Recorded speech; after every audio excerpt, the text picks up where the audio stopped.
tayo guys. Ito, natakbo na ako. Antok na.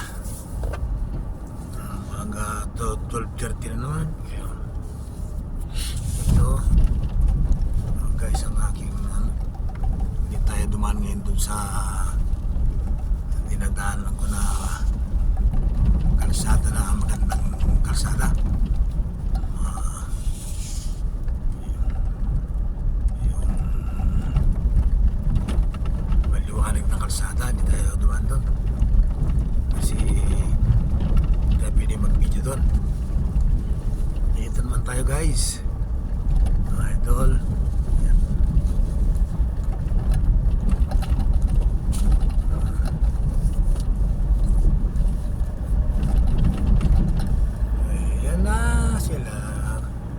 Good evening guys, pauwi na ako. Pero bago ako uwi, dadaan muna ako sa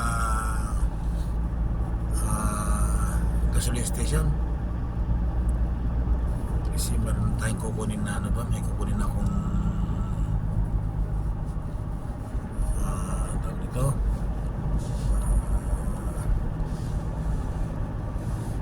resibo sa karwas. Nga pala, naantok na ako, hindi ko na alam sasabihin ko. Bahala ka dyan. Naantok na ako guys. Minsan nabablang ko na yung isip ko. Hindi ko na alam kung anong sinasabi ko. Para na akong lasing eh. Nakakalasing pala ang puyat.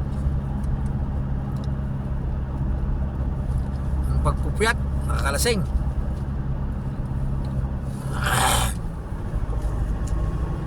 Ayan guys, mga idol, pinagana ko naman yung aking dashcam. Yung aking dashcam na tinatawag ko. Wala pa yung cellphone ko kasi ano pa ginagamit ko ang dashcam ko, lumang cellphone wala pa akong nabibiling Kaya magalala guys, pagka bibili ako ng magandang cellphone para malinaw yung medyo malabo yung video para malinaw siya. Bibili ako ng iPhone. Nagka-iPhone na. Yan. Ang gabi, bihira naman ang sasakyan. Kasi gabi na naman. Alas 12 pasado na. Yan ang duty ko guys. Alas 9 ng umaga hanggang alas 12 ng gabi. Yan, 8:30 ng umaga. Diretsyon. Walang uyan.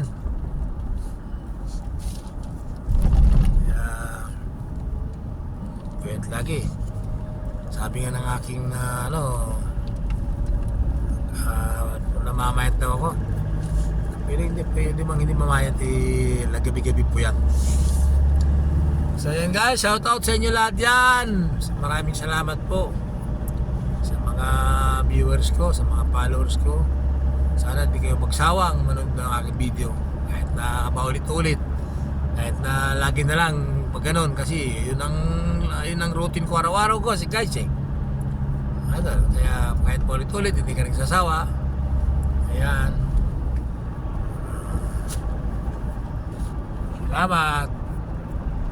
At ko muna, patayin ko muna ang video. Mamaya na lang paglabas ng site. Okay guys? Mamaya na lang guys.